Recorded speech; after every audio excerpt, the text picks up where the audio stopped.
أعوذ بالله من الشيطان الرجيم بسم الله الرحمن الرحيم الحمد لله ونحمده ونصلي على رسوله الكريم رب اشرح لي صدري ويسر لي أمري واحلل عقدة من লিসানি। সম্মানিত আমার প্রিয় দিনী ভাইরা, আসসালামু আলাইকুম ওয়া রাহমাতুল্লাহি ওয়া বারাকাতুহু।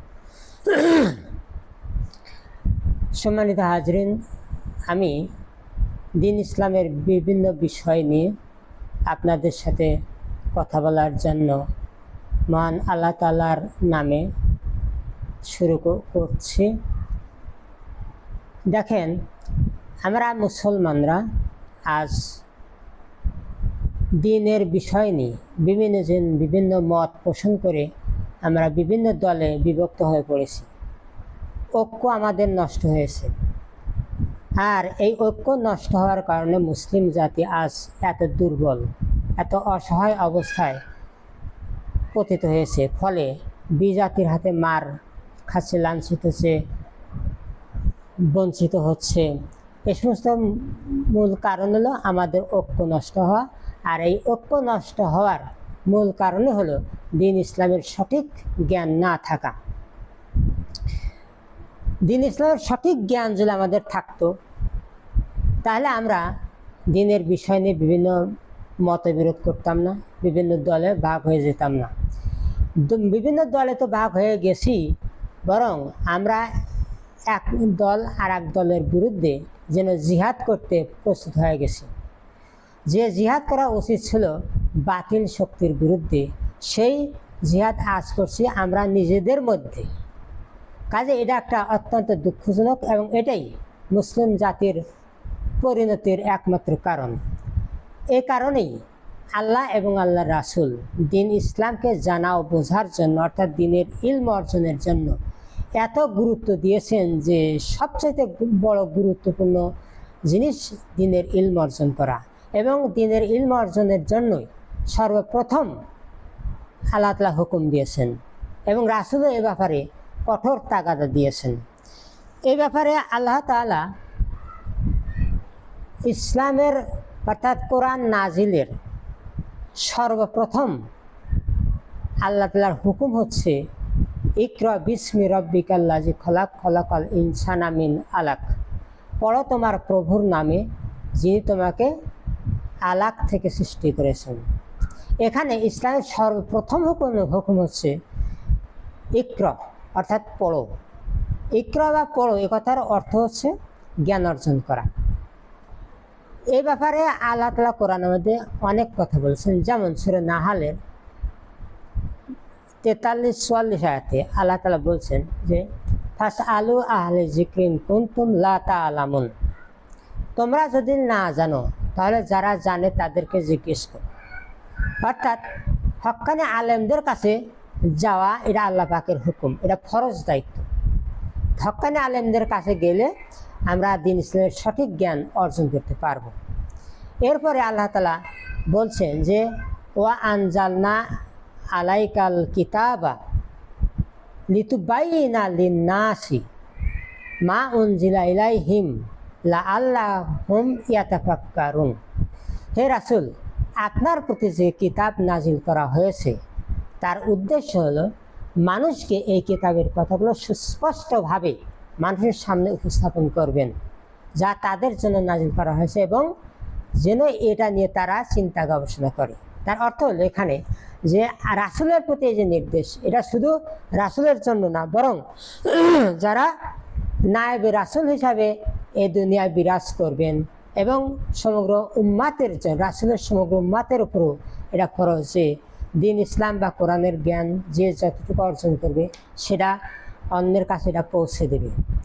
আর জনগণের দায়িত্ব হলো যে আলেমদের কাছে থেকে কোরআনের কথা শুনবে, শুনে সেই কথাগুলো নিজেদের জীবনের সাথে তালিয়ে দিয়ে দেখবে যে কোরআনে কি আছে আর আমরা কি করতেছি। এইভাবে আল্লাহ তাআলা আলেমদের প্রতি, রাসূলের প্রতি, আলেমদের প্রতি এবং সাধারণ মানুষের প্রতি এরকমভাবে নির্দেশ দিয়েছেন। এই ব্যাপারে রাসূল পাক সাল্লাল্লাহু আলাইহি ওয়াসাল্লাম বলেছেন, যে বাল্লিগু আন্নি ওয়ালাও আয়া, একটা আয়াতও যদি তোমার জানা থাকে তাহলে আমার পক্ষ থেকে তুমি তো এটা পৌঁছে দাও মানুষের কাছে। এখানে একটি আয়াত পৌঁছে দাও তার মানে হলো যে এরা তাবলিগ বা দিন প্রচারের গুরুত্ব বোঝাতে এই কথাটা বলেছেন। আর আমার পক্ষ থেকে তার মানে যে আমার উম্মত যদি তোমরা হতে চাও, আমার উম্মত হিসেবে হতে চাও, তাহলে এর দায়িত্ব তোমাদেরকে পালন করতে হবে, তাবলিগের দায়িত্ব তোমাদেরকে পালন করতে হবে। এরপর বিদায় হজের দিন আল্লাহ রাসূল পাক সাল্লাল্লাহু আলাইহি ওয়াসাল্লাম বলেছেন যে বাল্লিগু শাহিদুল গায়ব, উপস্থিতগণ অনুপস্থিতগণের নিকট এটা পৌঁছে দাও। এ কথাটা রাসূল যে বলেছেন এটা ব্যাপক অর্থবোধক। তার কারণ যে কিয়ামত পর্যন্ত যত ইমানদার লোক এই দুনিয়াতে আসবে, যত আলেম ওলামা দুনিয়াতে আসবেন, তাদের সকলের দায়িত্ব হলো যে কোরআন হাদিস থেকে তারা সঠিকভাবে দ্বীনের ইলম অর্জন করবে, তারপর যারা জনগণের কাছে এই কথাগুলো তারা পৌঁছে দেবে। এটা ও আলেম এবং উম্মতদের জন্য এটা গুরু দায়িত্ব। এরপর এই কোরআনের জ্ঞান মানে দিন ইসলামের জ্ঞান। তো এই দিনের জ্ঞান বা কোরআনের জ্ঞান যদি না থাকে তাহলে তার কি অবস্থা হয় সে সম্পর্কে আল্লাহ তাআলা বলতেছেন সূরা বাকারার ৭৮ আয়াতে আছে যে ওয়া মিনহুম উম্মিয়ুনা লা ইয়ালামুনাল কিতাবা ইল্লা আমানিয়া ওয়া ইনহুম ইল্লা ইয়াজুন্নুন। যারা আল্লাহর কিতাবের জ্ঞান রাখে না তারা শুধু মিথ্যা আশা নিয়ে বসে আছেন, মিথ্যা ধারণার উপর তারা চলে।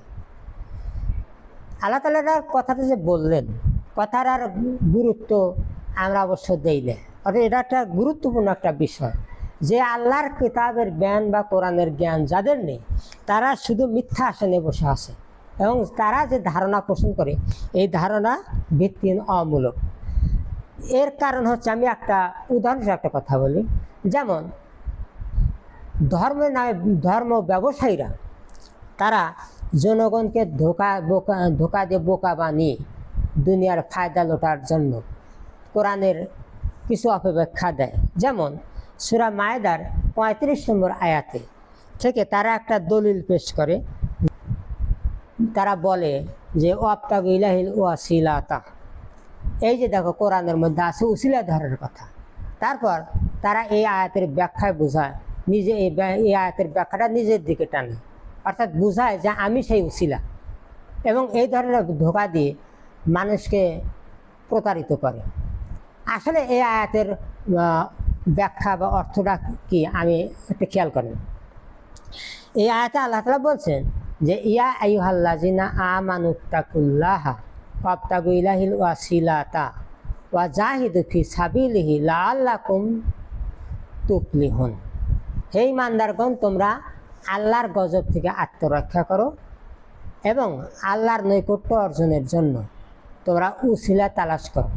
এখানে উসিলা না উপায়, আল্লাহর নৈকট্য আল্লাহর সন্তুষ্টি অর্জন, আল্লাহর সন্তুষ্টি অর্জনের জন্য তোমরা উপায় তালাশ করো, তাহলে আল্লাহর গজব থেকে তোমরা বেঁচে যাবে। এখন আল্লাহর নৈকট্য অর্জনের বা আল্লাহর সন্তুষ্টি অর্জনের জন্য উপায়টা কি? আল্লাহ তাআলা নিজেই তার জবাব দিচ্ছেন যে ওয়া জাহিদু ফি সাবিলিহি লাআল্লাকুম তুফলিহুন। তোমরা তার পথে অর্থাৎ আল্লাহর পথে জিহাদ করো, তাহলে তোমরা সফল কাম হতে পারবে। এখানে সফল কাম হওয়ার অর্থ হলো আল্লাহর নৈকট্য অর্জন, আল্লাহর সন্তুষ্টি অর্জন। এখানে আল্লাহ তাআলা পরিষ্কারভাবে বলে দিচ্ছেন যে আল্লাহর গজব থেকে বাঁচার জন্য আল্লাহর নৈকট্য অর্জন উপায় তালাশ করতে হবে, অর্থাৎ আল্লাহর সন্তুষ্টি অর্জন হবে কিভাবে সেই কাজ করতে হবে। আর সেই কাজটাই হলো আল্লাহর পথে জিহাদ করা। এইভাবে আল্লাহ তাআলা বুঝিয়েছেন। কিন্তু ওই ধর্ম ব্যবসায়ীরা ওই আগে পরে এটা না বলে মাঝখান থেকে একটু বলে সেটার অপব্যাখ্যা দিয়ে সেই ব্যাখ্যাটা নিজের দিকে টানে, এইভাবে মানুষকে ধোঁকা দেয়। কিন্তু যে ব্যক্তি এই কোরআনের কথা সঠিকভাবে বুঝতে পারবে তাকে কিন্তু এই ধোঁকা দিতে পারবে না। শুধু এই বিষয়টা না, বিভিন্ন বিষয়ে কোরআন থেকে এরকম অপব্যাখ্যা দিয়ে মানুষকে ধোঁকা দিচ্ছে। এরপরে আল্লাহ তাআলা বলছেন এই কোরআনের জ্ঞান না থাকার কারণে কি হয়। এখানে সূরা জুমার ৫ নম্বর আয়াতে আল্লাহ তাআলা বলতেছেন যে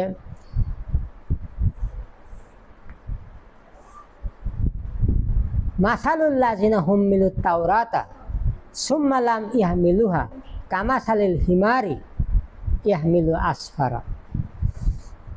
তাদের দৃষ্টান্ত হচ্ছে পুস্তকবাহী গাধার মতো। অর্থাৎ এখানে মানে ইহুদি জাতির কথা বলা হচ্ছে। আল্লাহ তাআলা ইহুদি জাতির সম্পর্কে বলছেন যে ইহুদি জাতিকে আমি তাওরাত কিতাব দিয়েছিলাম, অর্থাৎ তাওরাত কিতাবের ভার দিয়েছিলাম, কিন্তু সেই ভার তারা বহন করে নাই। তাদের দৃষ্টান্ত ছিল পুস্তকবাহী গাধার মতো, যে গাধা বহু সংখ্যক পুস্তক বহন করে।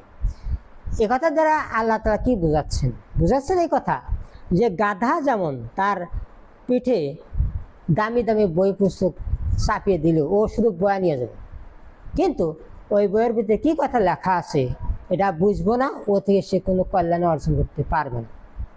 অনুরূপভাবে যে ব্যক্তি কোরআন পড়ে কিন্তু এই কোরআনের অর্থ বোঝে না, এই কোরআনের কথা মেনে চলার বা কোরআন অনুযায়ী জীবন গড়ার চিন্তা ভাবনাও করে না, সে ব্যক্তি, এই ধরনের লোকরা শুধু কোরআন খতম তুলেই আত্মতৃপ্তি নিয়ে বসে থাকে। এই লোকদের সম্পর্কে আল্লাহ তাআলা পুস্তকবাহী গাধার সাথে তুলনা করেছেন। তাহলে চিন্তা করে দেখুন, যে ব্যক্তিকে আল্লাহ তাআলা পুস্তকবাহী গাধার সাথে তুলনা করে নিন্দা করেছেন, সেই ব্যক্তি যদি হাজারো বার খতম তোলে তাহলে কি লাভ এগুলো দিয়ে?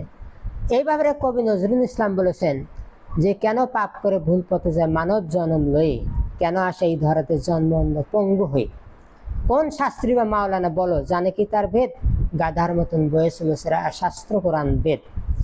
এখানে কেন পাপ করে ভুল পথে যায় মানব জন্ম লয়ে, তার মানে মানুষ কেন পাপ পথে যায়, ভুল পথে যায়, বিপদগ্রস্ত হয়, যে দুনিয়ার জীবনে কষ্ট ভোগ করে, এটা কোরআন পড়ে তারা বোঝে না, বোঝার চেষ্টাও করে না, বরং তাদের দৃষ্টান্ত দ্বারা পুস্তকবাহী গাধার মতো এই কোরআন তারা শুধু বহন করে চলছে, কিন্তু এগুলা বোঝার কোনো চেষ্টা করে না।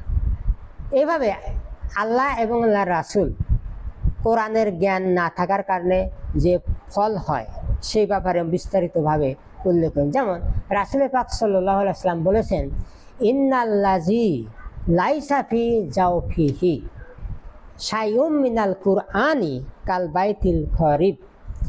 নিশ্চয়ই যারা বা যার মধ্যে কোরআনের কিছুমাত্র জ্ঞান নাই সে ব্যক্তি হচ্ছে বিরান বাড়ির মতো।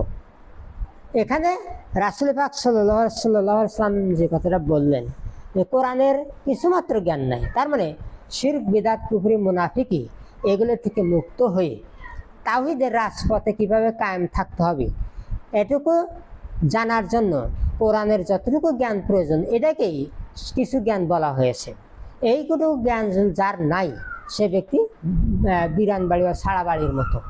অর্থাৎ বিরান বাড়ি বা যে বাড়িতে লোকজন থাকে না, সে বাড়িতে সাপ বিচ্ছু ভূত প্রেত ঝোপঝাট এগুলোই তো থাকে। তো রাসূল পাক সাল্লাল্লাহু আলাইহি ওয়াসাল্লাম এই হাদিস দ্বারা বুঝিয়েছেন যে কোরআনের জ্ঞান যার নাই তার মাথার ভিতরে সাপ বিচ্ছু অর্থাৎ শুধু অজ্ঞতা আছে, মূর্খতা আছে, হিংসা বিদ্বেষ আছে। আর এই অজ্ঞতার কারণে সে ব্যক্তি সঠিক পথ চিনতে পারে না, অন্ধের মতো সে হাতড়ে মরে। এই সুযোগে ধর্ম ব্যবসায়ীরা তারা ওই লোককে ধোঁকা দিয়ে বোকা বানিয়ে তারা দুনিয়ার স্বার্থ হাসিলের জন্য এই অজ্ঞ লোকদেরকে ব্যবহার করে। সম্মানিত হাজির, এই জন্য কোরআন এবং হাদিসে আল্লাহ এবং আল্লাহ রাসূল দ্বীন ইসলাম সম্পর্কে জ্ঞান অর্জনের জন্য ব্যাপক তাগাদা দিয়েছেন। আর ঠিক এই উদ্দেশ্যে আমিও কোরআনের বা দ্বীন ইসলামের বিভিন্ন বিষয় আপনাদের সামনে উপস্থাপন করার জন্য আমি সিদ্ধান্ত নিয়েছি। ইনশাল্লাহ এর পরবর্তী পর্বটি হবে বিদআত সম্পর্কে, কারণ বিদআত হচ্ছে ইসলামের জন্য একটা পয়জন। এই বিদআত চালু থাকার কারণে মানুষ ইসলামের মূল বিষয়গুলো পালন করার কোনো প্রয়োজন বোধ করে না, বরং ওই বিদআতে আসার অনুষ্ঠানকেই তারা পরকালের নাজাতের উপায় হিসাবে বদ্ধমূল ধারণা পোষণ করে বসে আছে, যা তাদের জন্য ইহকাল এবং পরকালের সর্বনাশের মূল কারণ। কাজেই এটা একটা বিশাল অন্যায়। এই অন্যায়ের বিরুদ্ধে নীরব থাকা বা চুপ থাকা এটা ইমানদার লোকের কাজ নয়। যেমন হাদিসে আছে যে অন্যায় হলে হাত দিয়ে বাধা দাও, না পারলে মুখ দিয়ে বাধা দাও, না পারলে অন্তর দিয়ে ঘৃণা করো। এই হাদিসের মূল মর্ম হচ্ছে যে অন্যায় হচ্ছে, এই অন্যায় উৎখাত করে ন্যায় কায়েমের জন্য যে ব্যক্তি সাধ্যমতো প্রচেষ্টা চালাবে না, সে ব্যক্তির ভিতরে কোনো ঈমান নাই। কাজেই আমরা যদি সত্যিকার ঈমানদার হতে চাই, তাহলে দিন ইসলামের সত্যিকার বিষয়টা, দিন ইসলামের প্রকৃত রূপটা কি, আসলে ঈমানদার কি, হক্কানি আলেম কি, এগুলো জনগণের সামনে সঠিকভাবে উপস্থাপন করা আমাদের একটা জরুরি দরকার এবং ফরজ দায়িত্ব। এই দায়িত্ব পালনের উদ্দেশ্যেই আমি এই প্রোগ্রাম হাতে নিয়েছি। ইনশাল্লাহ এর পরবর্তী পর্ব বিদআত সম্পর্কে আলোচনা করবে। শুধু এটাই না, কমপক্ষে 35-40টা পর্ব হবে। এই প্রত্যেকটা পর্বই ভালোভাবে দেখার জন্য বা শোনার জন্য আমি আপনাদের কাছে অনুরোধ রেখে আজকের মতো এখানে শেষ করছি। আল্লাহ হাফেজ। আসসালামু আলাইকুম ওয়া রাহমাতুল্লাহ।